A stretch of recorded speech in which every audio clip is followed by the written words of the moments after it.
What is going on, ladies and gentlemen? Three-man broadcast here. I am your host, Hardy T Snipe, and today we are going to be starting a brand new series on this channel. I know I started a lot of new series, but this time we're going to start another one, and this is going to be on Overwatch. Yes, this is going to be pretty much a character breakdown series of every single character, or hero rather, in Overwatch. And today we're going to start on the character that I play most of in the game, and that is Mercy. Yes, Mercy is one of the most supportive players you can have. And pretty much before I do begin to talk about Mercy, this series pretty much the direction I would like to see it towards in is that pretty much we're gonna start out with all the 1-star difficulty people, and then we're gonna move up to the 2 stars, and then we're gonna move to the 3 stars. So without further ado, let's go right into Mercy.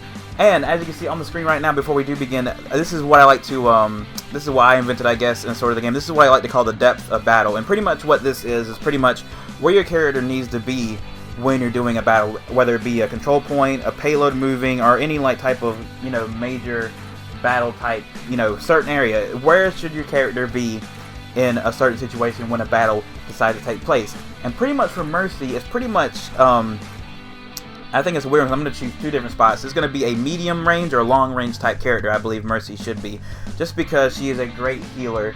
And she needs to be, not in the front where she's shooting people, killing people, because she'll get dominated easily. But pretty much medium to long range where she can actually kill people. And she is, in fact, pretty much, guys, a heavy healer. She doesn't have the abilities to where she can kill people as much as Zenyatta, or she doesn't have the speed boost of Lucio. But she is a heavy healer type person. Just for example, Mercy has a 50 health per second give, I guess you can call it, to different characters. The closest to her, the closest person to even come close to that is Zenyatta, and he only has 30 health per second. So Mercy is a major type healer. But not only does her staff, if you never play this, not only does the staff heals people, but it also increases damage. And the boost to that is 30% boost damage with that as well, which is pretty insane to see that increase of a boost be that much. I believe it should be higher. I believe it should be 35% even, but a little less under half. But I believe it should be roughly around 30%, 35%. They should increase it. But not only does she have her staff, but in her little back pocket, she does have the I don't know how to say this word, the Caduceus Blaster, I'm guessing is what you're supposed to call it, and it is amazing as well. It's one of probably the most underrated pistols in the game. It does, I think I looked there, it did about 20 damage for people, and it's pretty amazing. I don't use it up close, I'd rather use it far away, but if the need does call me to where I'm healing somebody, and I heal him, I heal him to a certain amount, and then I can pull out a pistol and kill him. It's a pretty good thing to use when you're in a tough spot. The pistol is amazing, and you can pretty much go long range. I call it like a mini sniper rifle in some things, because you can sort of snipe people with the pistol as well, and you can pick off people. Now we're gonna go into the ultimate, which is the Resurrect, which is probably one of the most powerful, I'd say the most powerfulest ultimates in the game, because not only can you revive people, but you can revive as many people in an area that you want. And I like to call it the ultimate counter, or counter ultimate, because pretty much, let's say example, the major attacking people like Reapers, Death Blossom, Junkrat's Riptide, or anything like that where it does major damage in a certain area where it kills a whole bunch of people. You can literally just swoop in there anytime you want to with the with another ability, what's it called, the Guardian Angel. That's what it's called. Guardian Angel is pretty much the one where you can fly towards a spirit or a certain ally to heal them, which is another great ability of Mercy's. But let's say, for example, Death Blossom comes out of Reaper on the enemy team, and it kills, it wipes out your whole team out of a control point. You can literally fly in there, resurrect your whole team in that area, and they could be back up fighting. And it is a great counter ability to have, and it's pretty much an important ability in the game. It could pretty much win you a game if you use it right. So use it wisely. Now we're going to go into my tips for this character on how to use it. So first off, you will not get as many kills with this character as you do with some others. The highest I've ever gotten was like 10 kills or 12 kills with Mercy, because I'm trying to heal my teammates. That's what your objective, is to be when you play Mercy, is to heal people, not as much kill people or kill people or getting assists. It's pretty much just to heal people, and that's what this character needs to be for you. But if you prefer attacking characters, this character is definitely not for you. Second tip, heal first, then shoot. What I like to do for this example is that pretty much healing people will more likely help you in a battle than you helping them get an assist. So let's say, for example, it's you and I don't know, Soldier 76 is helping you alongside, and you face off against a Reinhardt, I guess. Reinhardt's shooting at him, and you're trying to shoot at Reinhardt as well. But let's say what happens if Reinhardt uses his ability to pin him to a wall, to pin Soldier 76 to a wall, he dies. He'll instantly turn around you and start killing you. But on the opposite end of the spectrum, if you decide to boost the damage of Soldier 76, you'll pretty much get the kill on them. You pretty much will get a kill on them. So that's the sort of thing I like to see as heal first or damage first people rather than shoot, because trust me, a pistol will not do greater justice than a Reaper's shotgun up close if you damage his boost, or if you boost his damage rather. About that.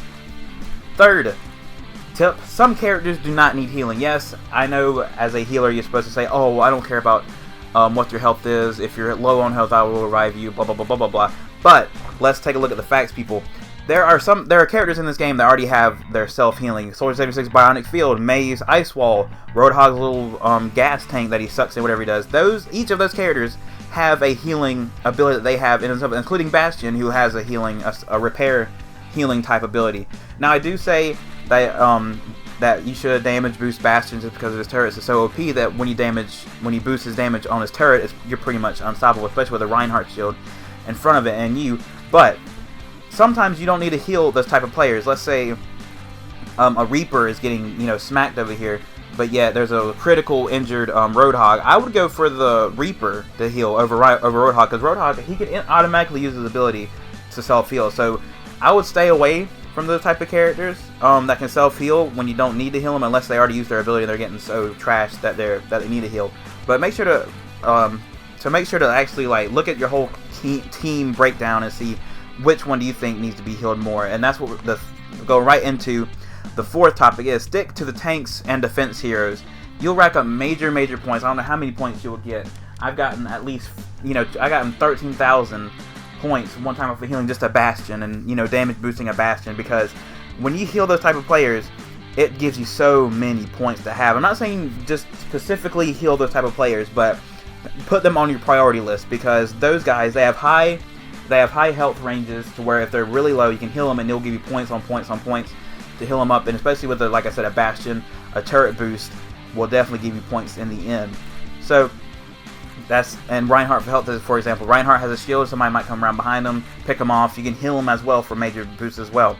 And now finally, the fifth and last one: do not stand out too much in a battle. Like I did say at the beginning of the episode, depth of battle should be medium to long range. Do not get picked out, alright? That's the only thing I can say for that. Do not get picked out in a crowd, okay? Because pretty much, if you get picked out in a crowd, people pretty much call you out for being a healer, and they will kill you first automatically. That's just the way it is in this game now. If they have a healer on your team, you're pretty much going to die.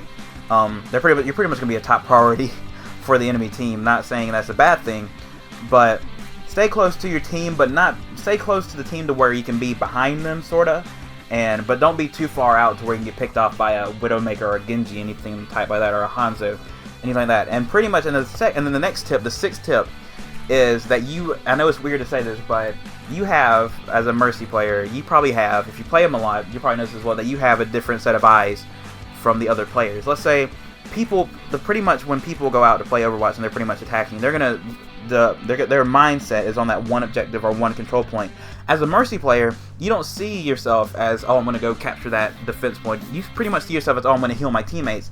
And that gives you a whole set of new eyes on the battlefield, which I think is amazing when you get a look at it.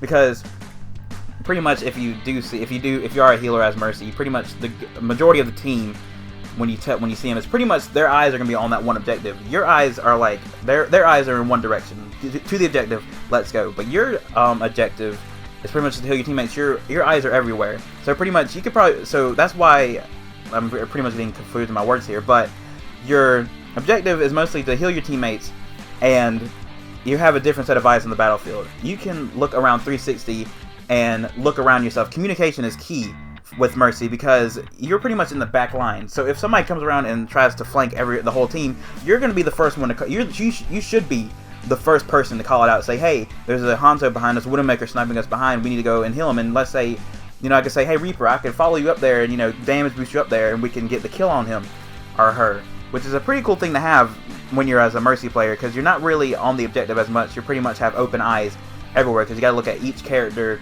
or each one of your allies to see what their health is, to see if you can fly to them and heal them or give them a damage boost.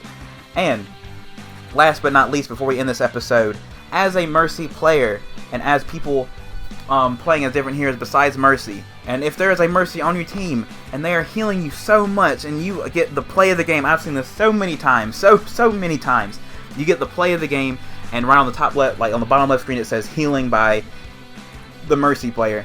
Always make sure to thank your healers, because without them you pretty much would not be getting a play of the game, or pretty much you'll be dying a lot more than a team without a Mercy. So a Mercy is pretty much universal, you know. It doesn't matter if you're on attack, defense, you know, control point, payload, you know, anything. A Mercy is always in use in Overwatch. There's literally nothing you can do around it. So that's why Mercy is pretty much a universal character to have. You know, she's a great healer, and everybody needs a healer on their team. And guys, that'll be it for this Overwatch character description, or I guess helpful hints and tips of Overwatch. If you enjoyed this episode, click that like button. If you're new around here, make sure to subscribe. Comment down below on what you think of Mercy as a character, and you know, and give tips to other people in the comment section below on how they should help or use Mercy in a certain way. Or if you have a disagreement on how I use Mercy, you can comment down below as well. Thank you guys for watching, and I will see you in the next episode. Take care, everybody.